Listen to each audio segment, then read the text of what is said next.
Mesdames, Messieurs, en tant que chef du district central du SPD, j'ai le regret de vous annoncer la grève générale de l'effectif du poste de Mission Row pour une durée indéterminée. Cette grève intervient suite à des manquements graves aux obligations légales du service fédéral USSS, ici présent d'ailleurs pour la protection du gouverneur Kenneth. Je souhaite la compréhension absolue d'abord des journalistes qui retranscriront sans aucun doute sur des chaînes télévisées cette conférence, mais également des citoyens présents ici et éventuellement répondre à vos questions.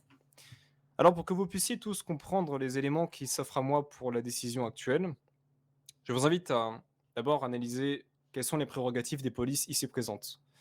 En résumé, il existe aujourd'hui deux polices à San Andreas. L'une protège la population, vous, maintient l'ordre public et assure la paix au sein de l'État. Il s'agit du LSPD.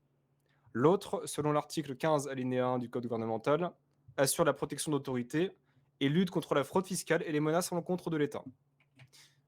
C'est un travail comme un autre, c'est un travail que nous respectons, et il s'agit de travaux complémentaires puisque l'USSS fait ce que le LSPD ne serait pas forcément en mesure de faire avec le gouvernement et, à l'inverse, la police locale fait le travail de protection des biens des personnes. Cela fonctionne si le droit est respecté.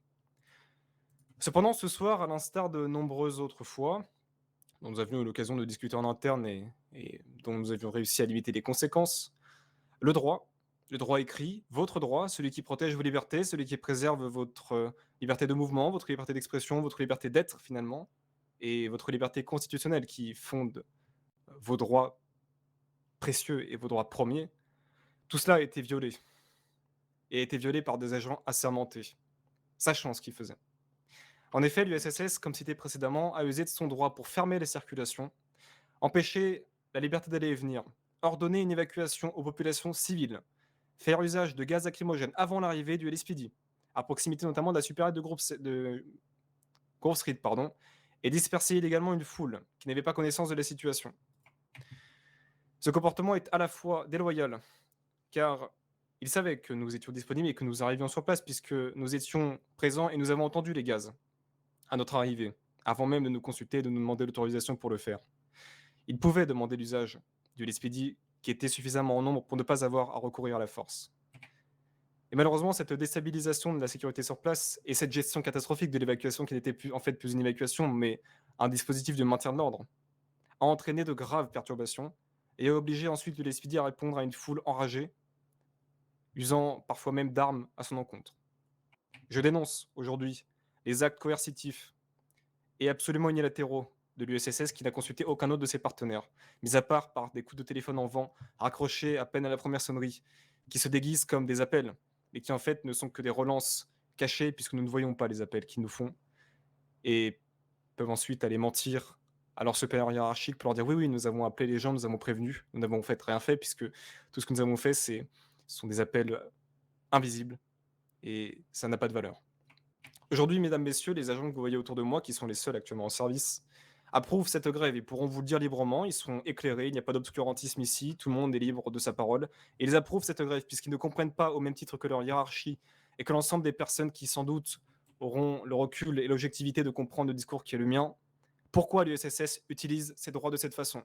Mesdames, messieurs, vous devez comprendre dès maintenant que nous ne sommes plus dans un état de droit à partir du moment où des agents censés protéger une autorité, une personne, se baladent quasiment en permanence avec des gilets pare-balles dignes d'unités spéciales de l'Afghanistan, se baladent avec des armes d'assaut sur la voie publique quand il n'y a pas de danger, mènent des perquisitions à l'aide de ces armes d'assaut, escortent des personnes agents immobiliers dans des quartiers qui ne présentent aucun danger et les escortent au moyen d'unités déployées avec des casques lourds, des casques balistiques, des gilets pare-balles lourds et des armes lourdes également, chargées, prêtes à usage contre des personnes qui ne sont pas dangereuses. Mesdames, messieurs, il existe une police aujourd'hui, il existe le LSPD. Le LSPD existe et a les moyens pour utiliser des techniques de désescalade. L'USSS n'a pas cette formation-là. L'USSS n'est formé qu'à une chose, neutraliser une menace par balle et l'empêcher de se relever. Ce n'est pas une police de terrain, ce n'est pas une police adaptée à toutes les situations. Elle n'a aucunement la polyvalence de ce qu'elle a voulu faire ce soir. Et c'est pour cela que l'opération de ce soir était un vrai fiasco. Et je vous le dis, mesdames, messieurs, le plus scandaleux là-dedans, c'est que l'opération que nous devions faire concernait un danger qui touchait tout le monde. Un danger invisible concernant un virus qui se trouvait dans un quartier. Et je vous le dis sincèrement, en outrepassant mon devoir de réserve, puisque je vous avoue que je m'en fiche, c'est votre sécurité qui prime. Ce colis n'a pas été retrouvé parce que l'USSS a fauté. L'USSS a entravé l'opération. Aujourd'hui, le colis dans lequel se trouve une substance dangereusement mortelle et qui peut se répandre à tout moment si quelqu'un, n'ayant pas les compétences ou alors n'ayant Quoi? pas les bonnes intentions tombe dessus, pourrait tuer beaucoup de monde. Et je ne tire pas ça de mes propres sources puisque c'est le FIB lui-même qui a téléphoné à monsieur le gouverneur pour l'informer de cela. Alors je peux vous garantir que l'information est fiable. Eh bien, ces gens-là ont mené l'opération comme un fiasco et n'ont pas retrouvé ce colis puisque la vérité, c'est qu'ils se sont concentrés sur une mission qui n'était pas la leur et ont laissé le LSPD fouiller des immeubles sans même avoir la notion de ce qui se passait. Oui, madame?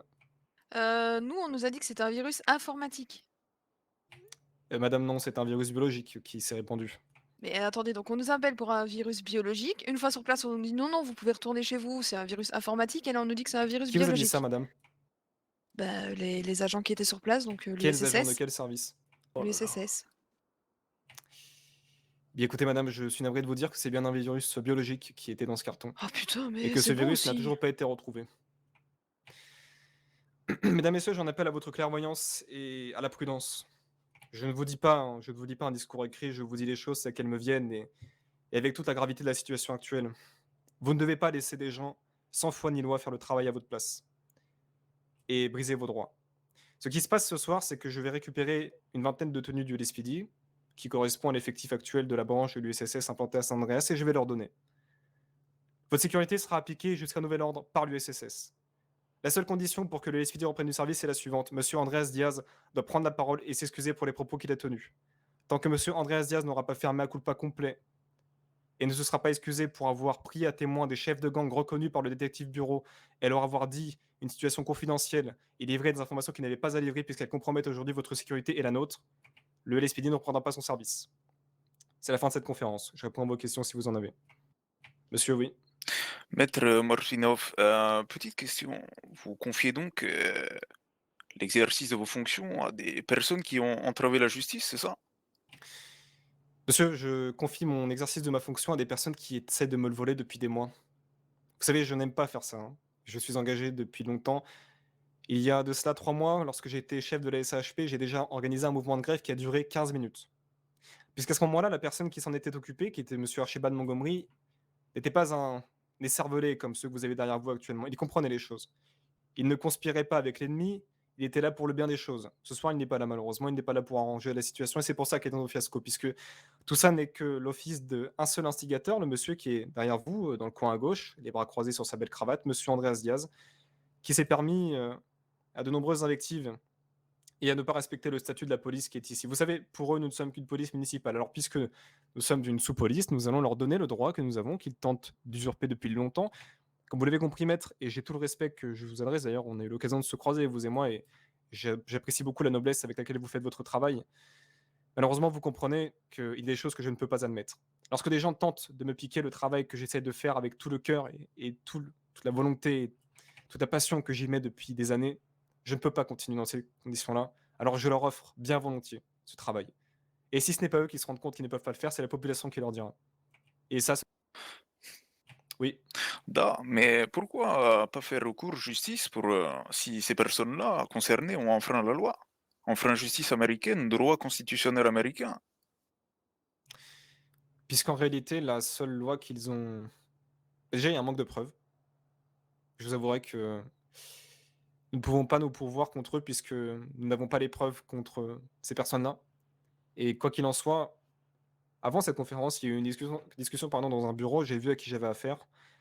J'avais affaire à des gens qui étaient capables de mentir devant un gouverneur qui, lui, et je m'en excuse, monsieur Kenneth, n'est pour pas grand-chose ici et ne va que déplorer la situation qui va s'aggraver dans son état. Ils ne disent pas la vérité, ils ne cherchent pas la vérité puisque eux-mêmes savent qu'ils mentent.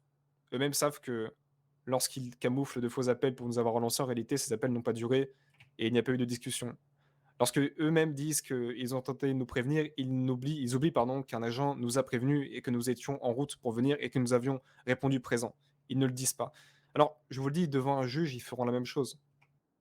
Et je ne peux pas avoir confiance, pas en la justice, j'ai confiance en la justice et monsieur Balteus d'ailleurs qui est ici, sait que j'apprécie beaucoup le travail qu'il fournit, mais je n'ai pas confiance en ceux qui vont composer les 2. Très bien, moi, avoir dernière question. Oui. Euh, être juste département entier en grève, mission row ou autre secteur pour pouvoir assurer sécurité citoyen ou uniquement laisser Main libre au service USSS. Et à côté, pour l'instant, il y a uniquement le département de Mission Row, c'est celui qui assurait le service ce soir. Et je m'entretiendrai avec mes collègues capitaines des autres postes, notamment de Vespucci et Van Wood, pour voir quelle est leur décision. Et vous en serez informé également dans un communiqué, sûrement un communiqué complété de celui qui sera fait ce soir par le Vision News. Bien, c'est la fin de cette conférence. Je vous remercie d'avoir assisté à la conférence et ça va vous raccompagner.